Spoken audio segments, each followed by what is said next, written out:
नमस्कार, बहुत बहुत स्वागत है आपका भारत लाइव में। आपके सामने लगातार आने का जो ये मौका मिल रहा है, इसके पीछे कहीं ना कहीं बिहार के राजनीतिक घराने हैं जो बार बार आपके सामने लेकर के आते हैं और कुछ ऐसी बातें कह देते हैं जो आप तक पहुंचाना बहुत जरूरी होता है, क्योंकि चुनावी साल है और चुनावी साल के साथ साथ बहुत सारी समस्याओं को दरकिनार करते हुए ये राजनेता जो है ना, वो लगातार अब चुनाव की तरफ जा रहे हैं। तैयारियां जबरदस्त हैं और एक दूसरे को कैसे सह और मात देना है, इसमें एक नई बात आ गई है। नई बात यह आई है कि कौन किसकी पालकी ढोएगा। आप समझ रहे हैं, इस बार आपने जो चुप्पी साध रखी है उसने पूरे राजनीतिक परिदृश्य में और राजनीतिक घरानों में खलबली मचा के रख दिया है। राजनीतिक घरानों में आप समझ ही रहे हैं कि कौन कौन से घराने हैं। राजनीतिक घरानों से तात्पर्य होता है राजनीतिक दलों के जो पूरी तरह से इस चुनावी रण में अपने आप को झोंक चुके हैं। कोई डिजिटल रैली कर रहा है, कोई वर्चुअल रैली कर रहा है, कोई ज्यादा जाकर के संपर्क कर रहा है, कोई बाढ़ में जा रहा है, कोई सुखाड़ देख रहा है, कोई अस्पताल में दौरा कर रहा है। ये सारी चीजों के बाद अब सवाल ये उठता है कि ये दो गठबंधन है और तीसरा गठबंधन बनने की पूरी तैयारी में है, इनमें कौन किसकी पालकी ढोएगा। आप समझ रहे हैं कि तीन लोगों से पालकी नहीं ढोई जाएगी। हम एनडीए की बात कर रहे हैं। नीतीश कुमार की पालकी ढोने के लिए या तो कोई कंधे पर लेकर के उनको जाएगा, जो अकेला व्यक्ति काफी है, या फिर अपनी पीठ पर लेकर के जाएगा, उसके लिए भी एक आदमी की जरूरत है। लेकिन जब पालकी की ढोने की बात होगी तो उसमें चार लोगों की जरूरत पड़ती है और चार लोग पूरा नहीं हो पा रहे हैं। एक पहले ही छटर पटर कर रहा है।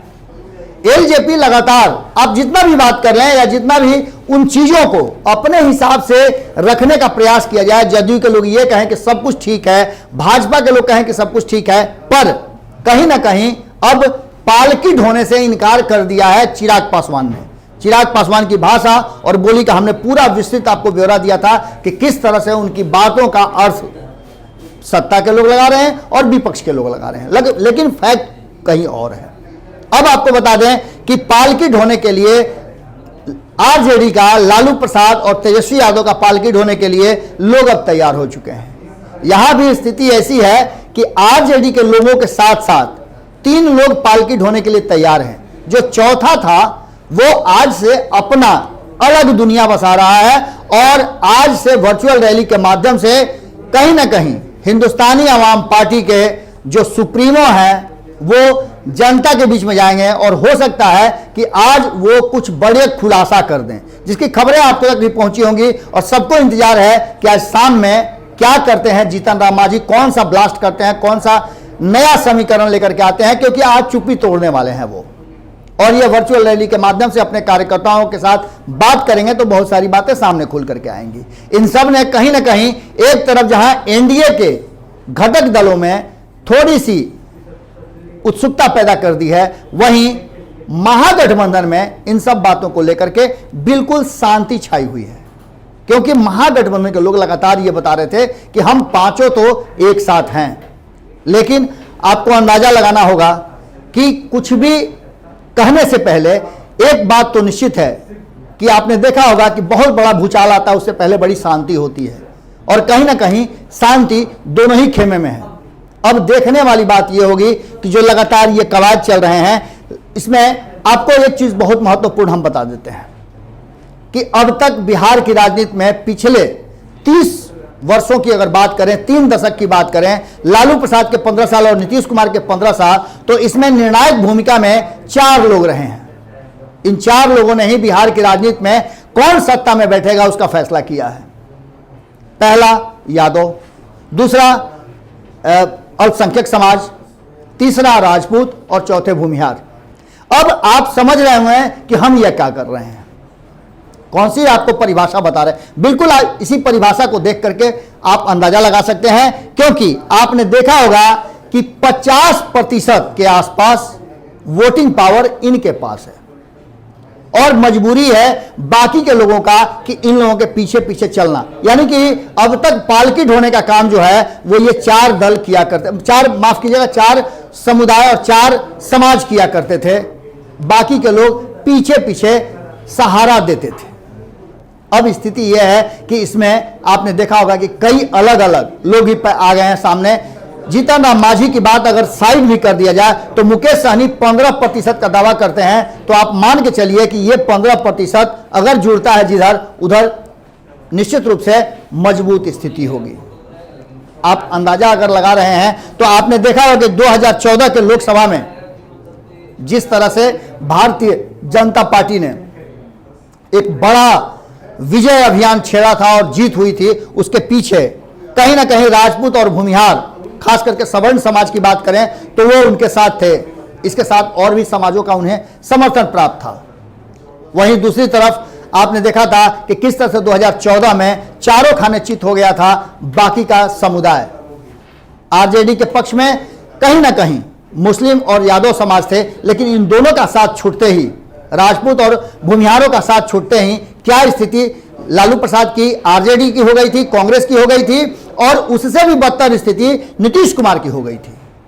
नीतीश कुमार मात्र 2 सीट पर आकर के अटक गए थे और उन्हें इस्तीफा तक देना पड़ा था नैतिकता के आधार पर, क्योंकि उन्होंने 2013 में जो शपथ लिया था कि वो बड़ा टक्कर देंगे प्रधानमंत्री के रूप में नरेंद्र मोदी को, तो उन सफल नहीं हो पाए थे, जिसका उन्होंने अपने ऊपर जिम्मेवारी लिया था। जीतन राम मांझी को मुख्यमंत्री बनाया था। ये सारी बातें आप जानते हैं। आज भी आप देख लीजिए तो कहीं ना कहीं विधानसभा में जातियों के आंकड़े देखें तो 120 लोग यानी 120 विधायक इन्हीं जातियों से आते हैं, जो कि लगभग 50% है। और 50% में आप देख लीजिए इन्हीं 4 जातियों का पूरा वर्चस्व है। देखने वाली बात यह होगी कि इस बार का जो समीकरण है, भूमिहार समाज और राजपूत समाज को एकजुट करने की बात कर रहे थे, कहा यह जाता है। आपने देखा होगा संपादक नमन मिश्रा लगातार कहते हैं कि इस समाज को तराजू पे तौलना, एकजुट करना बड़ा मुश्किल है, छटक करके इधर और उधर भागते रहते हैं। हाल फिलहाल में आपने देखा होगा किस तरह से भूमिहार समाज की स्थिति हुई। भूमिहार समाज के आशुतोष कुमार ने जिस तरह से एकजुट करने का प्रयास किया और कितना बड़ा विखंडन हो गया। अब इसके पीछे की हम चर्चा नहीं करेंगे। वैसे ही आपने देखा होगा कि किस तरह से ब्राह्मण समाज के भी 2 योद्धा अपने अपने संगठन को मजबूत करने के लिए पूरा जोर लगा रहे थे। जहां एक तरफ ब्रजेश मिश्रा ब्राह्मण समाज को एकजुट करने के लिए एक बहुत बड़ा आयोजन करने जा रहे थे, वहीं लॉकडाउन ने तो उनके आयोजन को रोक दिया, पर आशुतोष झा जो ब्राह्मणों को एकजुट करने की बात कर रहे थे उसमें वो भी विखंडन को नहीं रोक पाए।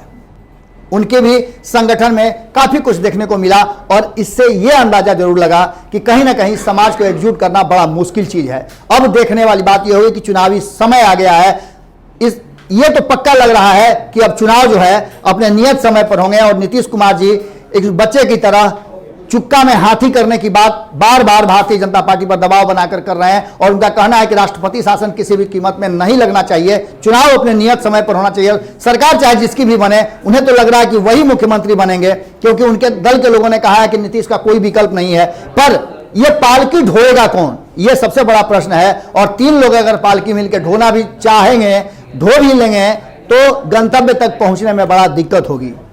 कैसा लगा विश्लेषण जरूर बताइएगा, क्योंकि आपके ही द्वारा दिए गए अपने विचार कमेंट पर यह पूरा का पूरा भारत लाइव का सब कुछ आधारित होता है। उसके अलावा हम छानबीन करके खोज खाज करके खबरें आप तक लाते हैं। जो बिहार की राजनीति का समीकरण है हमने आपके सामने रख दिया। आप अपने विचार हमें जरूर दें और साथ ही भारत लाइव को सब्सक्राइब करने वाला जरूर काम करें, क्योंकि आपसे बहुत कुछ मिस कर रहा है। अगर आपने सब्सक्राइब नहीं किया है तो बहुत सारी खबरें आपसे निकल जाती होंगी, आपका बेल नहीं बजता होगा, आप तक नोटिफिकेशन नहीं जाता होगा, तो बेल आइकॉन दबा लीजिएगा सब्सक्राइब करने के बाद, क्योंकि मुफ्त में सारी खबरें यहां मिलती हैं। नमस्कार। बढ़ाएं अपना कदम सक्सेस की ओर शिखर करियर इंस्टीट्यूट के साथ। शिखर करियर इंस्टीट्यूट पूर्वी भारत में एकमात्र कोचिंग संस्थान जो एक्सक्लूसिवली है मेडिकल एंट्रेंस एग्जाम के लिए।